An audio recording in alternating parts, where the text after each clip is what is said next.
Hello, you're watching Strip Panel Naked, I'm Hass, and I'm going to show you some of the cool comics that I've been loving this year in my 2017 roundup. This is very much a departure, I guess, from the usual Strip Panel Naked show, but since it's the end of my first full year doing it, I thought it'd be fun to end it with a retrospective look back on some of my top books of the past 12 months. And the best way to do that is to tell you a little bit about my favourite page from each of those books.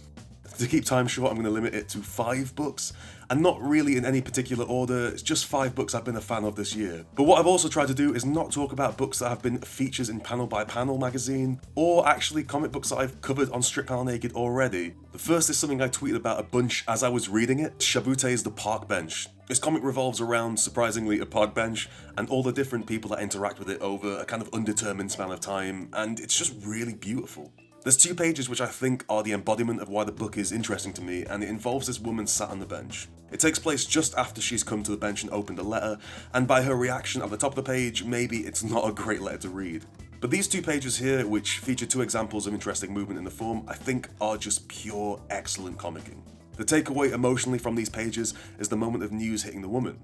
So we begin with this zoomed in shot without panel borders, it's just her face existing in space, because what else could really be important in this moment but the woman processing the news? Shabute removes the world from the equation, it's just her processing it. Over the next 3 panels, we get a sense of that world filling back in around her, because the viewpoint starts to move further and further from her, and the rest of the world then appears. To me, it's the visual representation of the shock of bad news, that becoming the only thing that you can focus on before you realise the news has context within the wider world and within your life. The fact that the first panel is the only one without panel borders is interesting too, because it feels as though it exists outside of time and space. If everything else is contained within borders, and this must be different, right?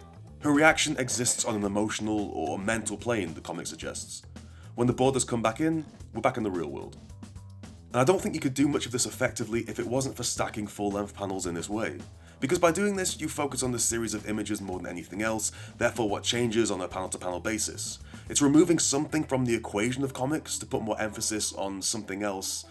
I don't know, I love that. Okay, so that's one of my favourite moments from the park bench, and honestly that's just chock-a-block full of great moment-to-moment transitions like this, and you could dive into it so much more, and I'm sure that we will in the future.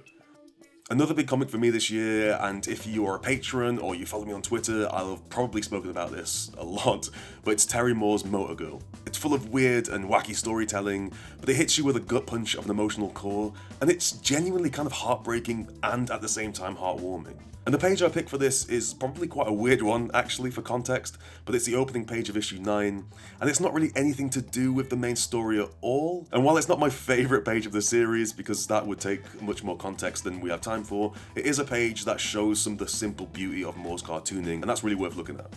Similar to the park bench page, but it's almost like in reverse because we zoom in from a wide sun into this car.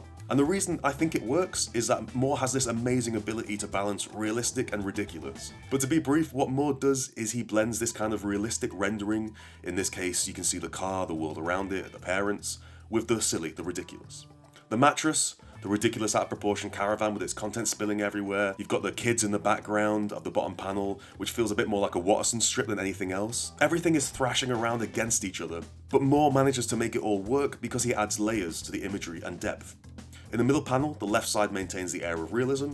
As you cross to the right, the ridiculous sets in. Equally, in the bottom panel, the foreground contains the realism, and also that's your likely starting point, but the background is where it gets ridiculous, and that's usually where you'll go second. So it's a series of kind of like setups and punchlines within the same panels, and he's able to play with that as the series continues in really, really interesting ways. Another comic that I absolutely adored and probably wouldn't shut up about on Twitter is a comic by Vanida called Valentine. It's a slice of life tale about a girl going through high school with a clear manga influence on its style, and it's also one of the main plot points as well. Each volume is around 100 pages, and I don't like saying this sort of thing, but nothing much happens, you know, it's just the day-to-day life of this girl trying to figure out who she is and navigate her way through high school. However, within each volume are some absolutely phenomenal pages, and here's one of my favourites from volume 7. And it's a thing this book does a lot, it plays with negative space, and here's a good example of it. In a way, again, it's kind of reminiscent of the park bench, because what we're seeing here is an example of the world around our main character Val changing. She's just started dating a boy named Charles, and after saying goodbye to her old friend Matthew, she sees a text from him. The world around her almost completely vanishes instantly, and this soft blue sky wraps around her, the world becomes this big expanse of possibilities. Yet there she is, tucked in the corner with her phone and Charles. And it's a wonderful use of space. And then a panel later, it's evening and she's in bed. Like we've just lost her day, right? Everything else in the page takes place within the context of the same kind of space and scene, leaving the park, seeing her phone, texting while she walks over the bridge, and then just suddenly it goes and we're in the evening and Val is asleep. And I think that's the real power of the page. It's building on that idea that Val is doing all these things with her day, so we're documenting that as the rest of the book does, and it gives me the impression that the entire rest of her day was just texting Charles. It's almost like there's nothing else to tell you. This is all she did.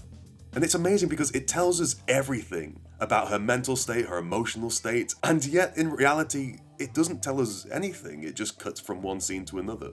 But the details are filled in between the gutters, and here the gutters suggest a heck of a lot. It's great stuff. Number 4 on my non-ordered list is a book that came out very recently, Ed Piskor's new X-Men Grand Design comic. There's a lot to talk through, and it's quite a thick first issue, and there's definitely not enough time in this episode, so instead let's talk about the design briefly. A main thing it does is replicate the older kind of golden age style of comics with this heavy captioning, and a sense of faded pages like you've just unearthed this relic. But what was interesting, I think, was the way that Piskor uses those caption boxes, because it's a bit different than the comics he's referencing, and for good reason. He's essentially creating a documentary in comic form. So those captions in old comics, here's an example from the very first issue of Uncanny X-Men, and it's used as a kind of descriptive storytelling method. There's an authorial voice with emotive, colourful language designed to reveal a little bit more about the story in a dramatic way, very much like a narrator at the end of those old TV serials. What Piskor does is adapt that into something closer to a factual documentary voiceover, with a lot of the bright language removed and replaced by someone explaining as though it's a reconstruction we're witnessing, someone more matter-of-factly explaining what's happening. And that's really interesting as a way to adapt the style, but it's also important for building a tone that allows Piskor to deftly move between moments of history. And the whole thing is really presented to us like that. This will be a documentary of decades of X-Men history, and he never strays from that. But he uses the old comic book methods as a way to contain that documentary approach, and honestly that's where the true beauty of the method shines. And my final one I wanted to talk about was a comic I look forward to like not very much else, to be honest, and I'm kind of ashamed with myself that I haven't got around to talking about it on the show yet, but it's Giant Days. And I'll strongly recommend it to just about anyone, first and foremost, because it's just so much fun. And I read it in trades, and I usually devour an entire trade in just one sitting, and that's actually what I want to talk about briefly with this, because me going through a trade really quickly, that's by the design of the comic. What Giant Days does is make almost every page its own construct narratively. They all work with 3 tiers, and are mostly all pretty packed with panels. Taking a look here at issue 23, which came out this year, 6 panels are found more frequently than anything else. So there's a fair bit of storytelling happening, and it emulates again some of that Golden Age comics in how they try to really pack in your money's worth when it came to content per page. But what Alice and Saren and the team do is make each page tell you a full scene from start to finish. I'll show you 2 pages from the opening of this issue, all which actually take place within the same location, the kitchen, and presumably they happen right after one another. They exist within the same space and within the same time, however I believe they show you 2 different scenes. Scene 1 is a joke about Susan here's nicotine addiction, basically. Her and Esther chat, but the punchline is this bottom tier with Susan's nicotine patches and her drawn as this ghostly form powered by them. It's got a beginning, which is the setup for the scene in the top row. It has a clear middle, which shifts the borders of the story, Susan being ill and Esther confronting her about it. And it has an ending that reveals Susan showing Esther how she's fine because of the nicotine patches. Beginning, middle, end, satisfyingly told across one page. And then we go to the next page, which could carry on, or, it could even be a little bit later, who knows. But what it does is immediately set up a new scene, because now Esther proposes the idea of a dinner party, and Susan stops it. The middle tier, Esther tries to convince her, and the bottom tier is Esther saying she's going to go ahead with it anyway, while Susan ends on a joke about haunting Esther after she dies. So, each page ends on its own satisfying beat, meaning that every time you finish a page, it just sort of feels good, like it feels complete. You flip a page, you get the same sense of satisfaction, and then suddenly you've read an entire volume of 5 issues. It's designed like a webcomic in that way, each unit needs to be satisfying, and mostly each unit applies a 3-act structure across a single page, actually both in content and visually in the tiers. It sounds really simple, but it's difficult to do that, and yet it never feels rushed, because each individual page is just so satisfying to read. Not a lot of comics could pull this off, but Giant Days certainly makes the best of it. So that's a roundup of some of my favourite comics of 2017 that I haven't already covered on Strip Panel Naked, or as I say in a feature book in Panel by Panel. For now though, have a great new year, and you know what, let me know your favourite comics of the year in the comments section.